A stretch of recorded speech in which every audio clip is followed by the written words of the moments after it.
Hello, everybody. How are you guys? So I hope you had been having a good day today. So welcome to Troublemakers Assembly, all right? I'm Jinchi, and together with my team, we have Charles here, Vikram, and Vinod. Welcome to Troublemakers Assembly 2021. Thank you so much for making time to be with us today. Yeah. So as you know, that this is organized by the design school at Taylor's University. Troublemakers is now in its third year now. And 2021 is our second year conducting our conferences online. Troublemakers Assembly is a gathering to honor and learn from the inspirational work done by an array of engaging personalities who have, in their own unique ways, made a mark in society through creative problem solving. This year, we have prepared for you another list of exciting troublemaking e-conferences. This series aims at creating audience immersion through an active and meaningful content with the end objective of inspiring the audience to become their very own change makers. To all Taylor staff, please make sure that you have registered for this session in HR at Taylor's. Attendance will also be taken here, so watch out for the link that we will send later to record your attendance. For other university staff and students whose institutions may require proof of attendance, you may write to us, yeah? There's a survey we have prepared for you so we can get your suggestions for future improvement. The survey link will be provided in the feed after the talk. Now, don't forget to like and share our Facebook page as well as our YouTube channel, yeah? Our live feed as well. So now let me formally introduce our speaker for this month, Mr. William Harald Wong. William designs at the intersection of brand, culture, city, and community at WHW and Associates. He is also a partner at Zakti, a 360 design technology company with storytelling at its core. The title of William's presentation this evening is Moving Forward by Walking Backwards. So before I pass the session over to the speaker, I encourage everyone to please post at least one question for William in our live feed during or towards the end of his presentation. It would be great to hear from each of you, yeah? So thank you, and let's welcome William. Thank you, yeah. So I can share my screen.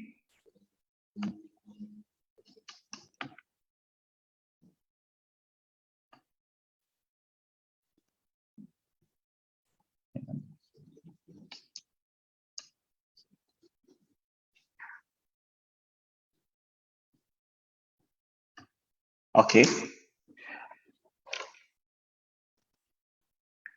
Can you all see my screen? Yes, clear. Okay, great. Okay, great. So, well, first of all, I would like to thank the design school at Taylor's University, Rega, my old home, and Hurus for organizing this amazing series of talks. So my talk today is moving forward by walking backwards. You know, this is actually possible on a treadmill in the gym. You should actually try it. Since all gyms are closed in Malaysia due to the pandemic, we'll look at this idea from another angle. So during this talk, I have some stories, some advice, some caution, but you don't have to agree with me. You have been home for a year or more in Malaysia. It's really a perfect time to reflect, to rethink why, how, and what you have been working for. The pandemic is like a giant mirror in front of us, held in front of us and our community to think about how we use our creativity in a responsible way or otherwise. The pandemic period is quite frightening and sad, but it's even sadder if we just sit around and wait for things to open up. You know, true creatives are really taking this period to reinvent things, and this will certainly explode into new worlds as the old world opens up for us. But the reality on the ground is this. Book readership has always been very low in Malaysia. It's worse now. And the majority of us depend on social media and the internet for news and other information. The problem with this is that our perspectives and options are being narrowed down. Our world gets smaller and smaller. For example, we all have friends in Facebook, Instagram, and other social media platforms who generally share the same perspective of life, the same view of the world as you. And for news, you only click on the articles that interest you. And you want to travel to those exotic places a friend or even an influencer shows you because you want to take the same selfies. All this means you are taking in a narrower and narrower scope of stimulus, and your world gets smaller. You just need to be aware of this and not lose the big picture. Let's examine the very core of who you are. You are a creative person. Creativity is home. By that, I mean creativity is in you. It is in every person. We are biologically wired for creativity. Just observe children. They are the most creative creatures on earth. Many of us in Malaysia are, physically stuck at home, like myself now, with only creativity as your companion, besides your parents, your siblings, and whoever's staying with you. And there has never been a better time than now to kind of walk backwards, to see how you are doing what you have always wanted to do. But first, let's look at some definitions of creativity or some ideas of creativity for the purpose of this talk. I think there are as many definitions as there are designers, but here are the common ones. This is a no-brainer. If you find yourself locked out of your car and you see the keys dangling inside, and then you realize your car window is partly open, you will creatively try to find a solution. This is a natural human instinct. We are creative, especially when pushed into a corner. Purpose. You wanted to be a designer because you need to express yourself. And for our profession, the design profession, expression without a purpose is wasted energy. Liberation. As a designer, you work for a client, for an organization, or for a cause because we believe things can be better. Culture and craft. Culture is never stagnant. It influences our work, and in turn, we influence its change. To master a craft strengthens your creativity. Once you have honed your skills, your expressions becomes more vivid because you are more in control. It becomes more powerful. It becomes more engaging. But the most important, it builds your confidence to take risks, not to be afraid of making mistakes. And this is the essential state of mind we have to reach to create truly original work. Openness. Perhaps I can relate some personal stories. When I was starting out as a designer in the early 90s, I spent most of my salary and later income for travel. There was no Air Asia or any budget airline, so you can imagine it was really quite expensive. I stayed in both budget hostels as well as, super luxury hotels, just to experience life at both ends of the spectrum. My friends in Hong Kong know that I try to stay back a few days after a meeting or presentation, and I always look for a different hotel and neighborhood every time I come, and sometimes changing hotels twice in 3 or 4 days. It is for the experience. Different smells, different sounds, different surroundings. traveling and meeting people from all walks of life is still the best university one can attend. And this is the reason why organizations like REGA, organizations like the Design Alliance Asia exist, so that all of us can share unique experiences and come to understand Asia better. The other, just after graduating from the Malaysian Institute of Art, with a simple diploma, there were no degrees at the time, I borrowed my father's Pentax camera and traveled by bus all over peninsular Malaysia. Then came Indonesia, just seeing, observing, documenting things that interested me. You realize how rich our diverse cultures are. It's really a never-ending fountain of inspiration, and it's all in our backyard.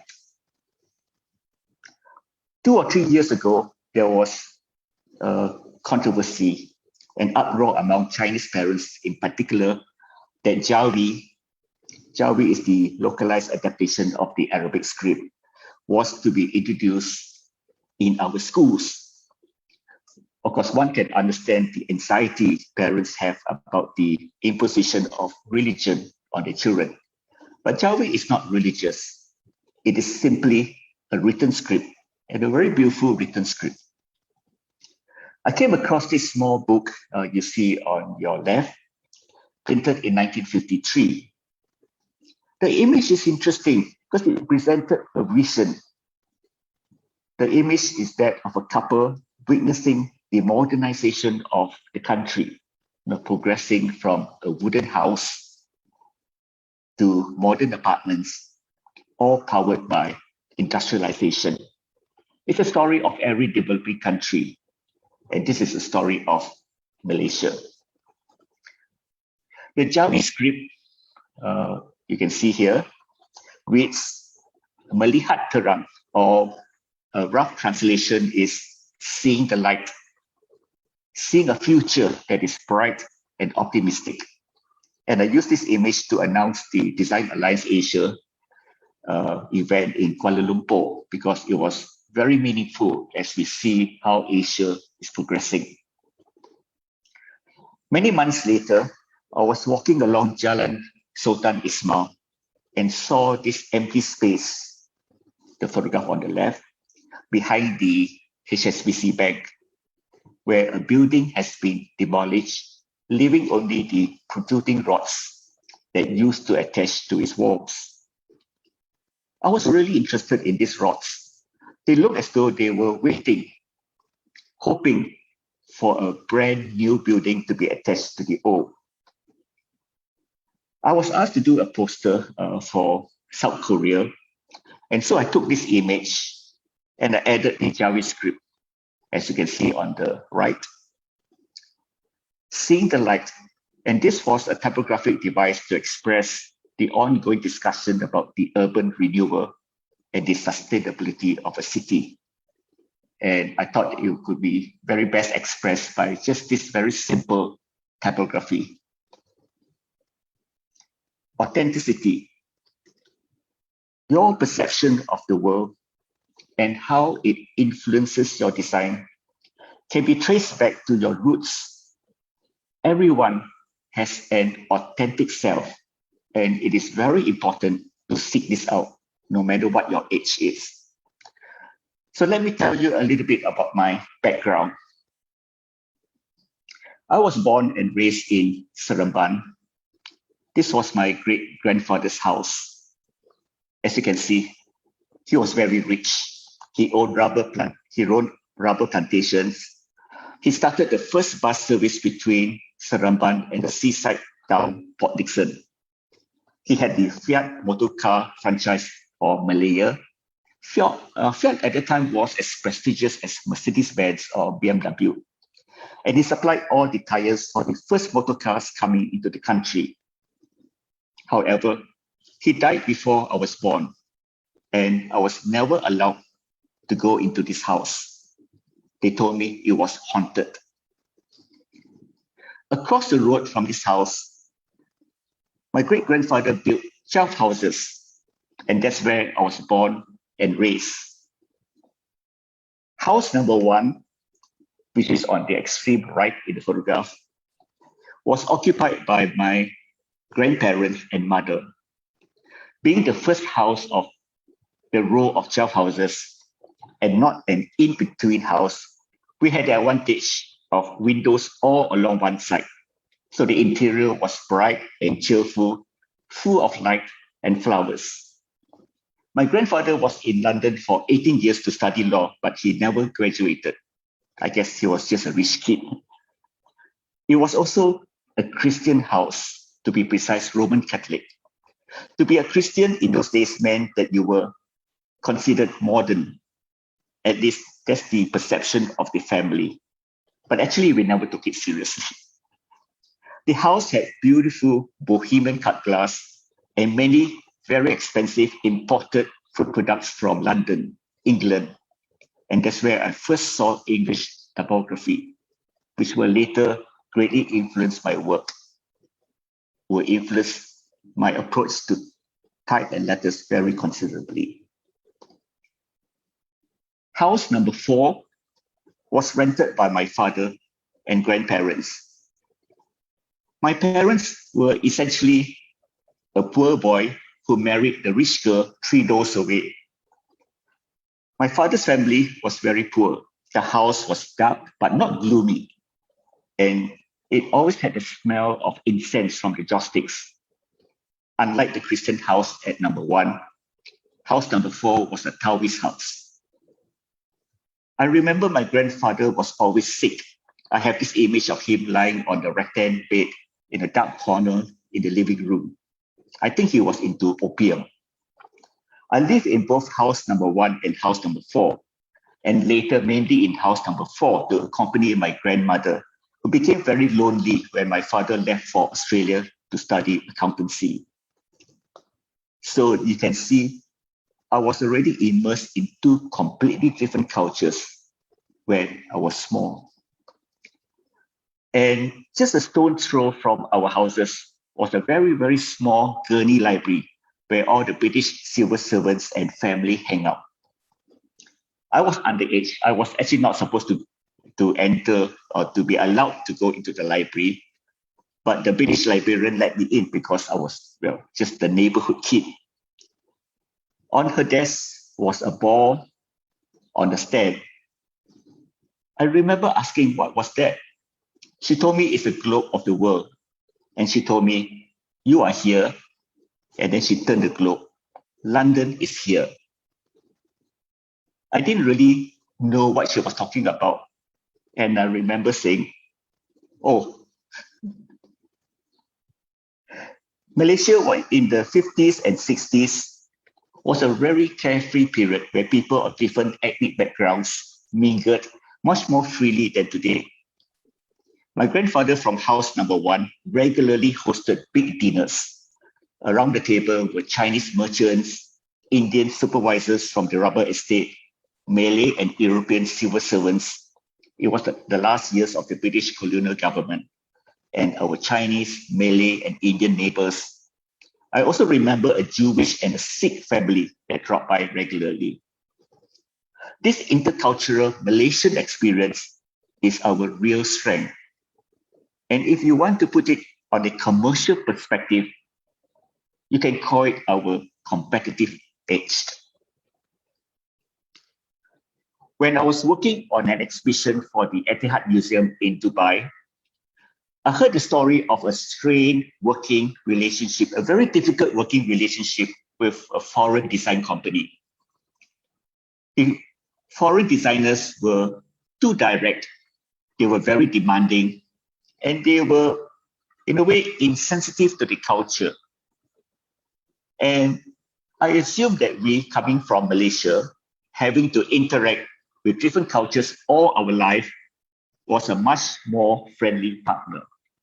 So I guess we won the project also because of our, well, sensitivity to different cultures. So my personal work often revolves around local and Southeast Asian themes, Asian culture, Asian traditions, Asian textiles, Asian aesthetics. They all interested me, especially history and geography. The old Southeast Asian kingdoms often shifted boundaries, and people moved freely across the region before the British finally drew the country borders. I can say that my work is not particularly Malaysian because I see this land where Peninsular Malaysia is and where Borneo is was part of a much larger, much bigger land. And there was always continuous cross-fertilization of ideas across the whole. So in this recent work, I traced the migration of the Chinese coming into Malaysia, or Malaya at the time, or even before the name Malaya came about during the 15th and 16th century. And this resulted in the birth of a very rich, a beautiful blend of two dominant cultures, Chinese and Malay, now known as the Peranakan or the Straits Chinese. However, in modern times, the culture just cannot sustain itself because, as you know, marriage, at least in Malaysia, the non-Muslim bride or groom has to convert to Islam. And so, in a way, you can see part of the culture fading as kind of like indicated in the poster. So that's a little bit of my story, but what about yours? Who are you? Why are you different? Is your work uniquely yours? And this is a very important question for one to answer. And one more thing, technology is not important for creativity. I've always been asked this because throughout the centuries, there has always been new technology which totally changed and shaped the world. The aeroplane, the radio, the TV, the internet. Technology changes throughout our lives. Technology is not important for creativity unless it is your craft. Say you are a programmer. On the contrary, creativity is important for technology. Technology is fast changing and too complex for many of us designers. You just have to team up with someone who is an expert in technology, and you find the work opens up even more. And the same goes for the technology experts. It is beneficial both ways. In this project, Zakti created the spatial mapping and the geodatabase, and they plotted the routes of 417 species of migratory birds as they fly over the Arabian Peninsula. It is a very interesting project, which is very technology-led. And I hope that such data-driven infographics can help the authorities with town planning and not disturb the areas where the birds gather. So I think with designers working with technology can really open up new world for them to explore and to solve problems. Our journey, we have actually taken a bird's eye view of our creative journey. When I say our journey, it is myself and our company, WHW. So we started out as graphic designers in the early to mid-90s. And many of our early works were culture related. We did a lot of pro bono work for very little fees for theatre companies. And later, we did quite a bit of work for the British Council, in fact, over 15 years. Then we had to learn the intricacies of branding when major corporations came to us to do the corporate identity in the late 90s. Then we had to understand basic architecture and engineering to excel at wayfinding and signage. And this is around 2000 or even the later part of the 1900s. And now we have to study and understand what technology is capable of, creating interactive, immersive, engaging environments for our audience. And all through this period, we hone our skills. We build confidence. We take risks. We learn from mistakes. We push boundaries. But we will never let our creativity stand still. Moving forward, always ask yourself, how do you use your creativity to make a difference? Responsibly. And think about last month or the last 3 months. You need to walk back to retrace your steps, to reflect on what you have been doing. What have you done that pushed you into the unknown? Something you have never done before. Try it. It can be very reviewing and it can be very exciting. Thank you.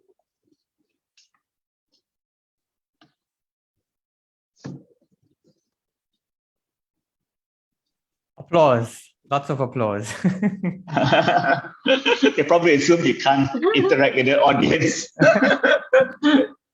It was one of the most well delivered presentations thus far, I can say for sure. And coming from a master communicator, I wouldn't expect anything less. You only allow me 20 minutes, by the way. I can carry on for 2 hours. Well, we'll probably bring you in then next year. Let's see. Continue. Okay. So I think at this stage right now, this is where we ask some questions. Yep. And you touched on so many things regarding your how culture in your past affected you in the work that you do today, and so on and so forth. Some of the questions that we have essentially revolve around these things that you have mentioned. I would like to start with this question. You said something interesting during the pre-conference meeting. You inferred that newer disciplines we see today are all born out of graphic design. Can you elaborate a little bit more on this? Well, I think we're really talking about foundation studies. And I think this is really, you are a creative person. During your primary, secondary schools, you probably doodled a lot and you want to be a designer, or not even a designer, at least to be involved in the creative field.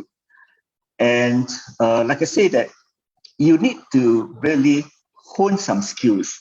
And that's where the foundation comes in, because with good lecturers, it really points you to concepts which you may not have thought of, like the negative, positive spaces, the interactivity of shapes, how colors changes when another color is overlaid. These are the fundamentals of design, which is applicable in every creative field.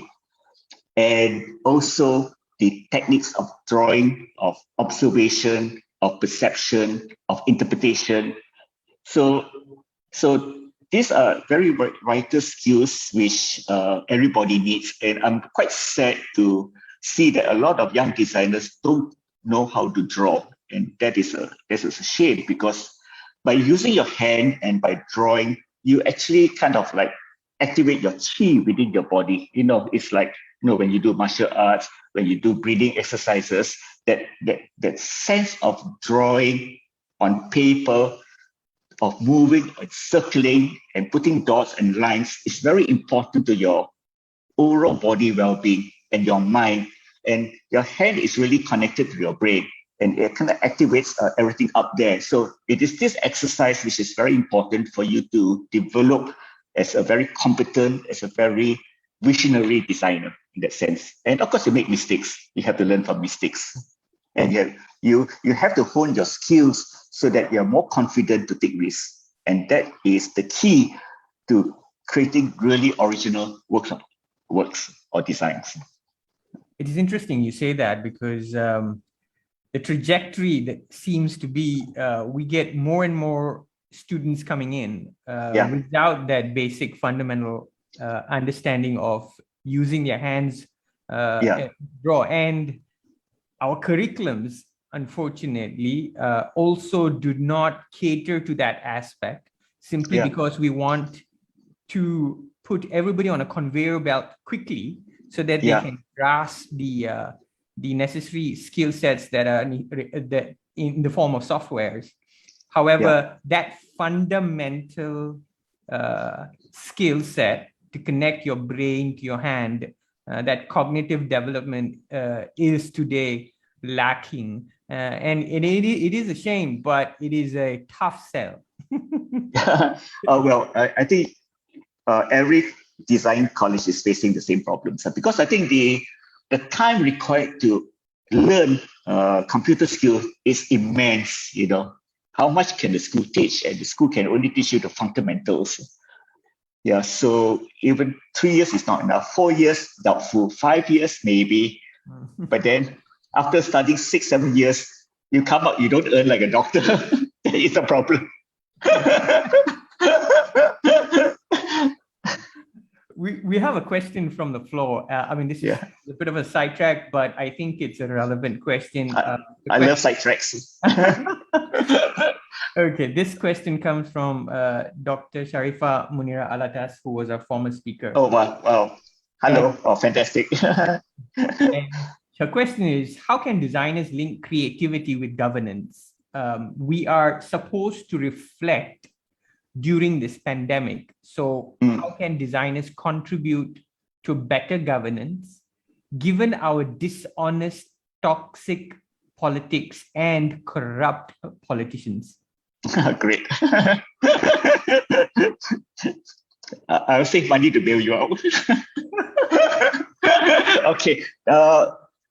Currently, we have about 7 interns from universities in China, and I was looking at what do they do in Chinese universities, and a very big part of the curriculum, especially for first year foundation, is they spend about several months going out to the community, to either help out at the old folks' home or to help to sell vegetables. And they're talking about degree students. They are going for the degree.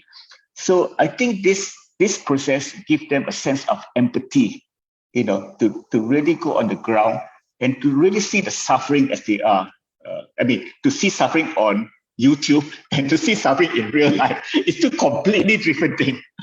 And I think there has been also talk of what they call a study promoting the awareness of empathy in some design schools in Taiwan and in Hong Kong as well. So this is something which is also lacking in a school, knowing that you really are cramming so many things into your curriculum to get so that the students can actually get a job. But I think this is something which needs to be seriously considered. And I was looking at the extra curriculum activities of the Chinese students at university. I think that is something which they're leading forward for us for design education. The really awareness of empathy and the awareness of real suffering. Okay, so I mean, just to go back on her question again. So how can designers link creativity with governance? So embodying or cultivating empathy is one way to do it. But are there any other ways where designers or creative people can be can help in the governance or can help in something to do with politics or cleaning up this, what we have, this mess that we have today here? I mean, is there some way where our involvement can be more profound? Yeah, well, I mean, it really depends on the individual. I'm also happy to say that some of the younger generation, they are quite aware of things. So I mean, there's a lot of hope actually in millennials, although we complain all the time about them. but there is some hope there. But really, you can't force a person into ethics unless the person is inherently ethical. And that's where the moral studies come from. And that's where I think the empathy awareness also can be exposed. The students can be exposed to that. That's what they're doing in Taiwan and China. Mm-hmm. Yeah. It's actually interesting that that is a thrust underpinning their curriculum, because here we have, let's say in a program, an average program probably has about 33, 34, maybe more or less modules. And out of those number of modules, there probably only one that's dedicated to community design, where you're going to the ground and you're looking at the situation on the ground and trying to provide solutions to that community. And some people label it social design. Now, unfortunately, that's just one module. The rest of the modules are skewed towards industry, and so sometimes we feel like instead of educating students, we're actually training students. Training for the industry as opposed to trying to develop them holistically. Because if you try to develop a student holistically, then you're going to find that they're not necessarily hit the ground running when they join the industry. At least that's my assumption. I'm not sure, but judging from what you say with the Chinese students and Taiwanese students that you get as interns, you find that they hit the ground running fairly well, right? Yeah, pretty very well. But also because I think the design schools in Malaysia already inherited the problem. This should be done at primary and secondary schools. You inherited a problem which is very difficult to unravel. Okay. Yeah. Something for a longer discussion. That I'll move on to the next question. What was the largest number of designers you had working for you? How did you? We never have more than, we're talking about the entire company. We never had more than 12. Okay. And in terms of designers, I think we never exceeded more than 6 or 7. Okay. Because I think in the 90s you had probably a platoon, and then later on down the line you had more of a crack unit of designers that would work for you. Why have, was there a shift in dynamics economically that you decided that, okay, I think I need to lessen the number of designers I have, and then so that these designers that I have can do more or something? Was there any thinking there? Unless you're a big corporate design firm like the international design firms, European firms have always had 3 or 4 designers. That is the norm, because that's how to kind of like keep the quality. And in many of these firms, in fact, the very best firms are always led by the head himself, who actually does the work. He doesn't sit behind a desk and do paperwork and order people around. The best design firms in Europe and Hong Kong, Taiwan, the boss is actually working very, very hard, and he's actually doing the creative work. And he needs, of course, the support of equally talented people to really bring out amazing work. But the problem is that as you grow, the quality of designers goes down, because how many super designers can you find and employ? Is impossible, especially in Malaysia. Okay. So you are actually just employing designers to fill in the space. And not only that, you have to bring in crap work to pay for the rental and the designers. As a small firm, you can turn down work, and that's the beauty of it. Okay. Yeah. So it's a matter of choice. There's nothing wrong to going big. There's nothing wrong with having 20, 30, 40, 50 designers in your company. That's fine.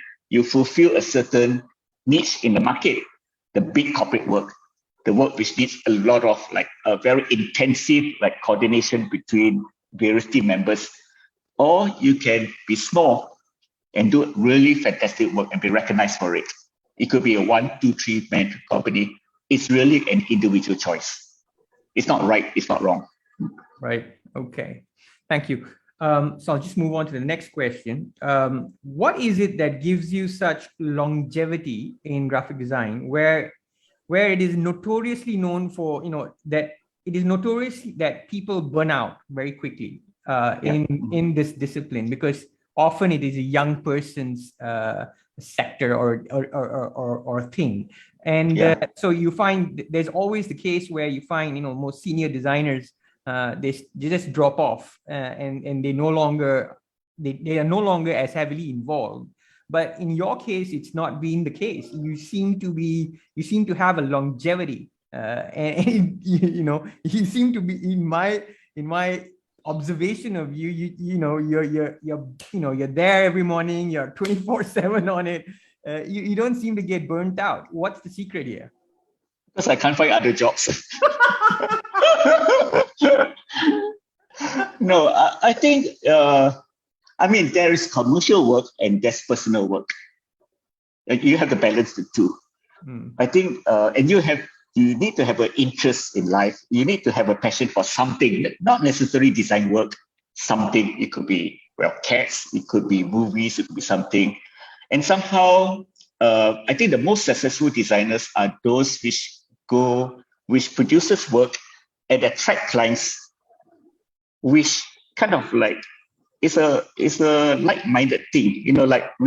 I'm interested in culture. I attract a lot of cultural clients, and that keeps you alive because it is my passion. That's the reason why I live and breathe culture.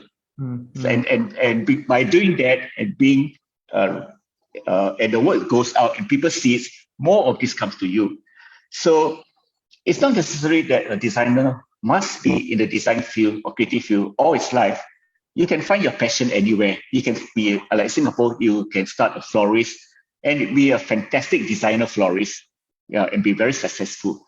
So I think that the options are very open.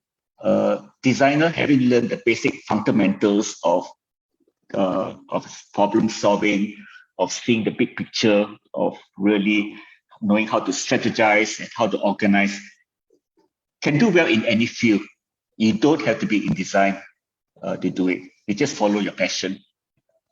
The problem is passion doesn't always pay. Does it? It does. Sometimes. It does. Okay. It does.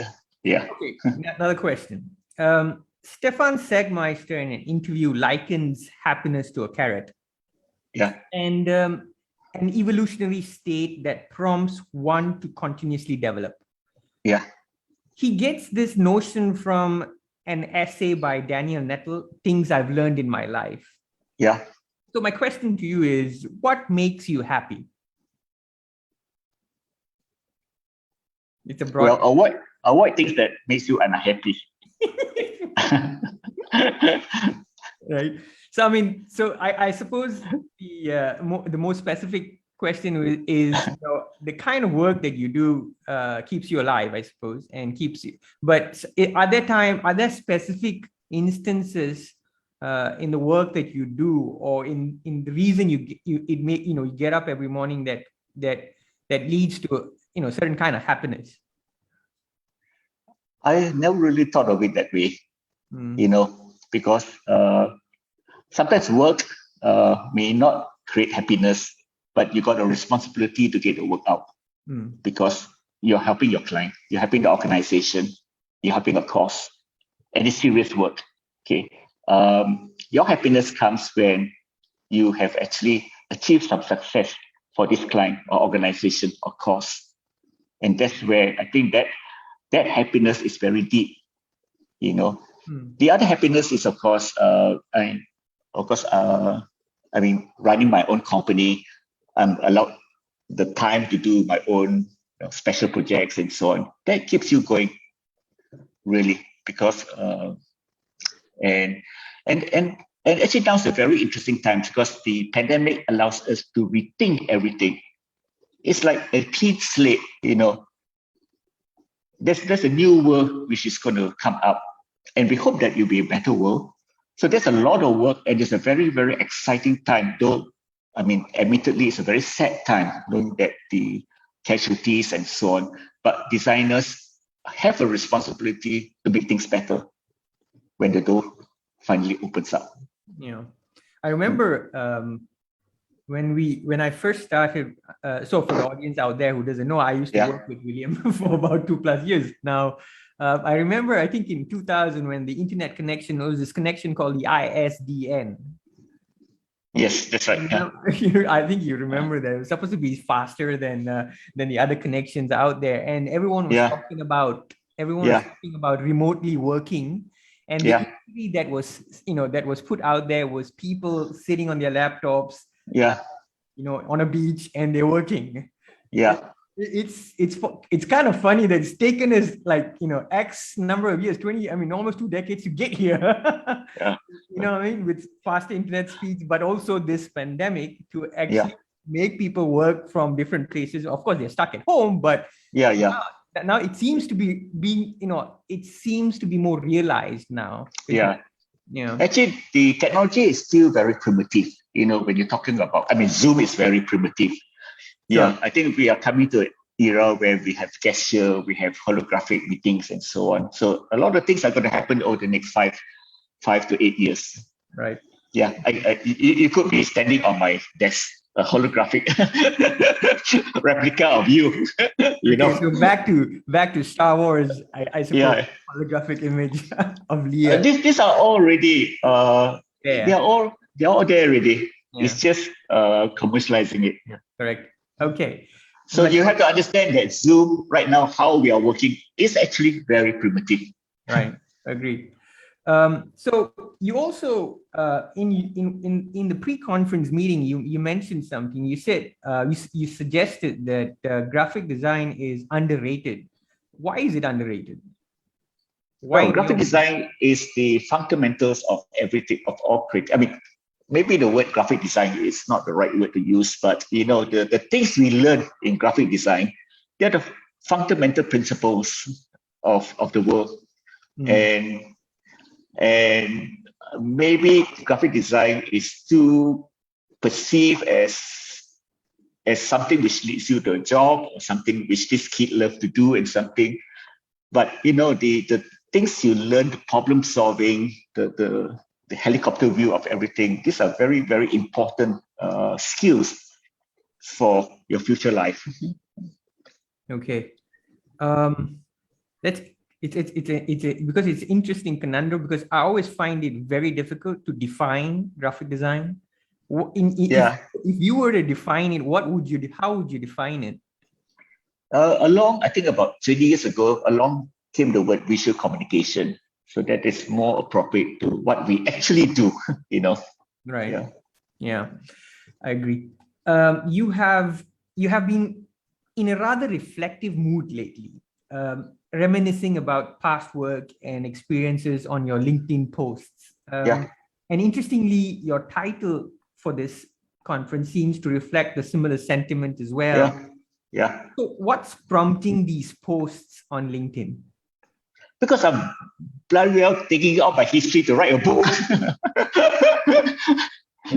UK has been pressing me for my book. Yeah, quite a well-known publisher in London. But it's no point writing a book and just showing your portfolio works, because nobody, you can just go to the website.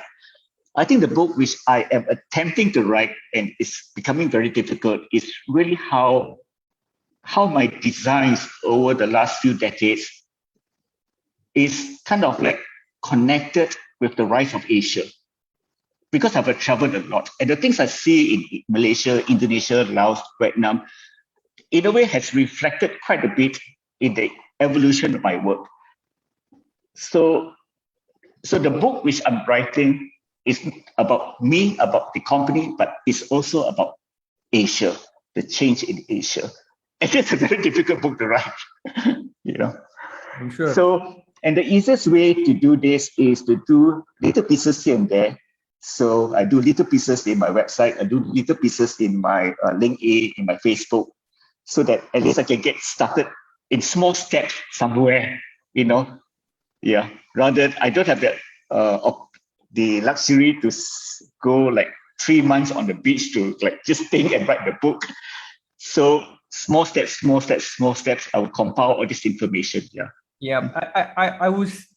That was actually my next question. Are you thinking of a monograph? Because the tone of those posts seems to suggest that you are now thinking very strongly of putting something out there that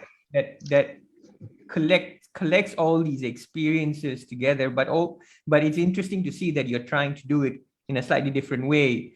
And that's going to be, something that I might look forward to. Another question: your agency, William Harold Wong and Associates, has been around for a very long time. Does the agency have a future without you at the helm? I don't know about that. Yeah. I throughout my time there, I've always seen, designers come and go. That's the nature of your agency, I suppose. But I'm just wondering, is it going to be one of those agencies that has, someone else coming in, or a group of people coming in and taking it further, or are you it? At the moment, I am it. Yeah. Okay. Well, all depends on fate. Okay. It would be sad. I'm trying to find the right word, but it doesn't come to me. It would be sad to see, that agency not have legs, beyond you, because I think it should, in my view. Hey, don't worry. I'm coming back. I'm going to reincarnate. I'm not worried about that. All right, great. Yes, still. Still healthy and wise. Okay then. Guys, do you have any questions that you'd like to chip in? Because I have a few more to go. But if you have something. We're good. I think I'm good. We're not. Okay, great. Yeah, thanks. I think yes, okay, let's put this one out there. Okay. I think actually I'm actually done with the questions. I'm not sure whether I have any more. I think I'm done. There's some questions from the audience. We had from Dr. Munira earlier on. Yeah. Let's have a look again. Yeah. So unfortunately, we timed it in such a way that we thought the conference would begin exactly when our semester begins, but it was 1 week a little earlier. So the semester is beginning next week. We kind of like mistimed it. Unfortunately. So anyway, so what we're gonna do is probably we're gonna take questions later on, once the live session is over, and then probably we will send it your way if you have the time to respond to those questions, and we'll put it up. We've done that once or twice with some of our other speakers, simply because of the timing issue. And so maybe we'll do that. I think, Jinchi, I'm done with my questions. So I'm going to hand it over to you. Before I hand it over to you, I just want to thank William for spending your time. First of all, I'm sure you took a lot of time to put this presentation together. I'd like to thank you for that. I think I'd like to, on behalf of my students as well, I'd like to thank you and for the time and for the presentation and for your words of wisdom as well. In future, hopefully next year, we'll try to do a part 2 of this, because I don't think this is over. And this time, I think we hope to time it a little bit better, so that's like in the middle of the semester as opposed to the beginning, because we missed the beginning. Next week. So with that, thank you very much. I'm going to hand it over to oops, wait, hang on. Somebody. Yes, we do have a question. So William, you cannot go yet. Class is not over yet. Okay. So Jinchi, shall I just hand it over to you to put that question? You can just put it forward. Okay. No problem. All right. Yep. Go ahead. So this question is from Jessica Chan. Says, "Hi, Mr. William. I was really intrigued by your quote. Technology is not important for creativity.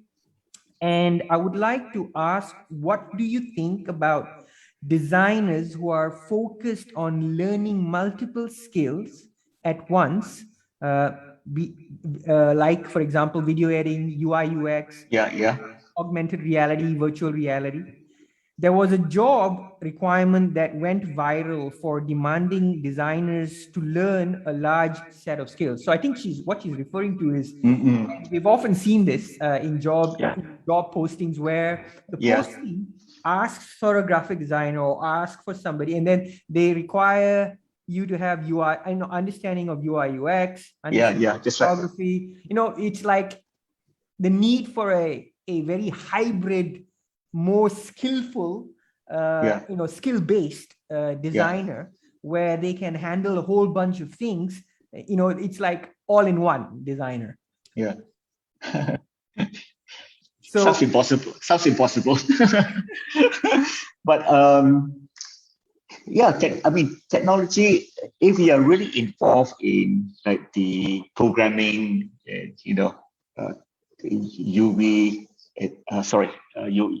UX, and so on. Of course, you've got to learn the craft. The craft is actually very important. So maybe there are also different type of people who are more kind of like craft-based, okay, and they're very good at it. It's okay. And basically, they kind of follow instructions. They do contribute their own ideas to a project, and they are quite happy at that. But I am actually talking about the designer on the creative side, that we cannot be too involved in technology, because creativity is expected from us. How we use these various tools, how we use these various themes to come up with really exceptional idea. So we are talking about two different groups of people in that sense. And it's really, it's very rare to find. I don't think I can find any who actually has the skills of both together. Even Team Lab, they are creators, and they use people who specializes in technology and programming to do the work. They're two different things here.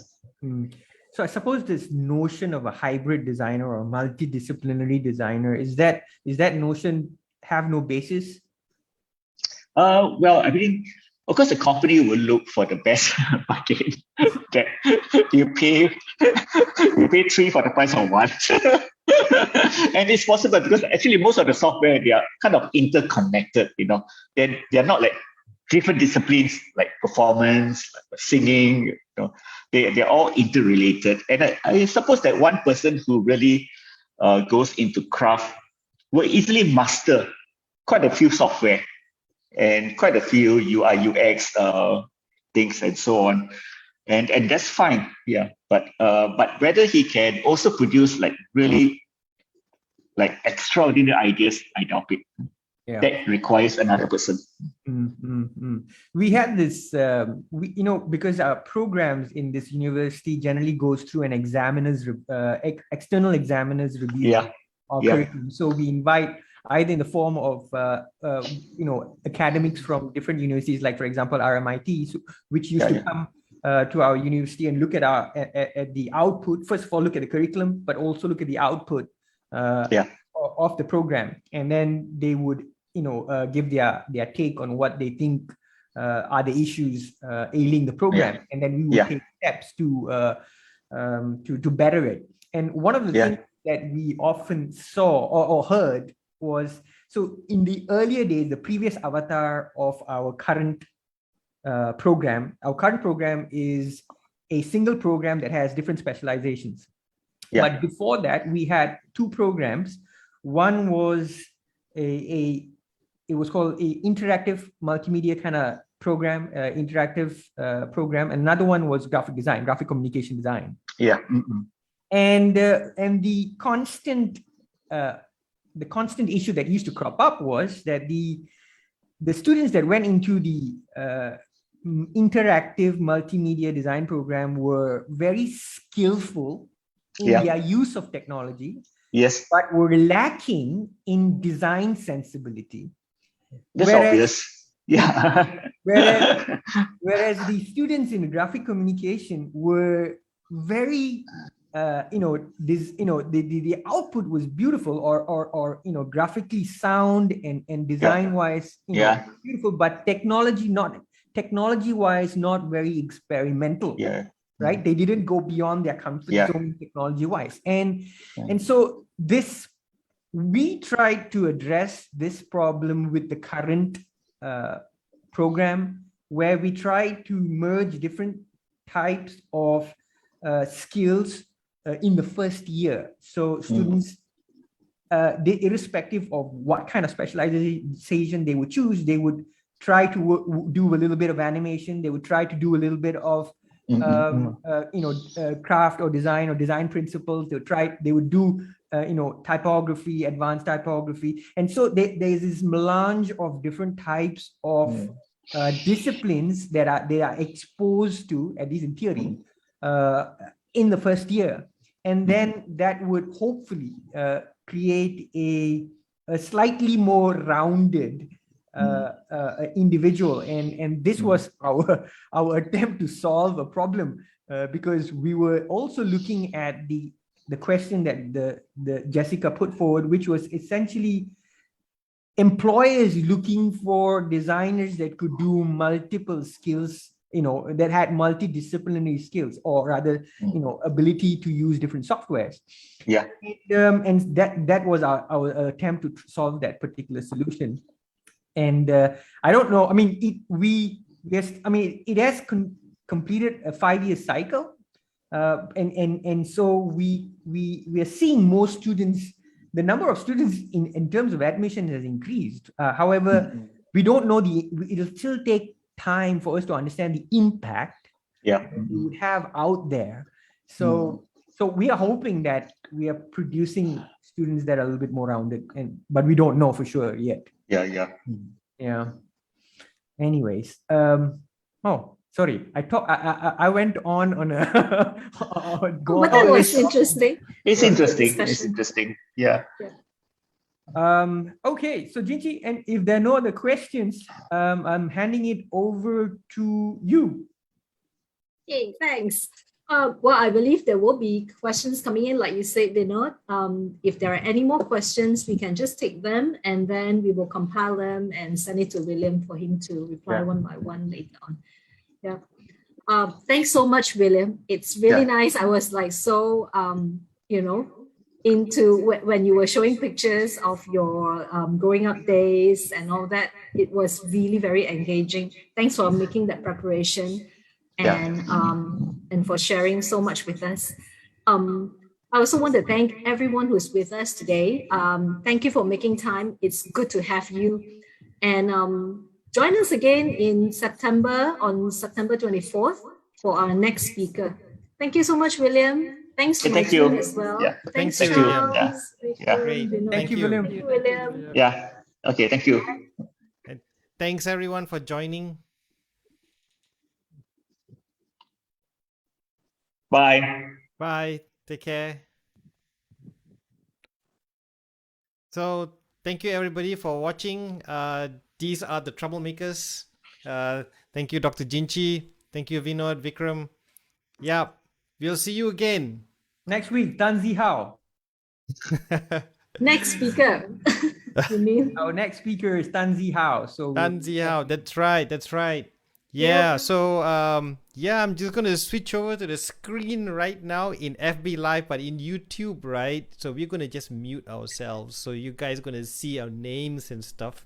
So yeah, we will find a way to do this better. But thank you for being here. All right, we are going dark on Zoom. Take care. Bye.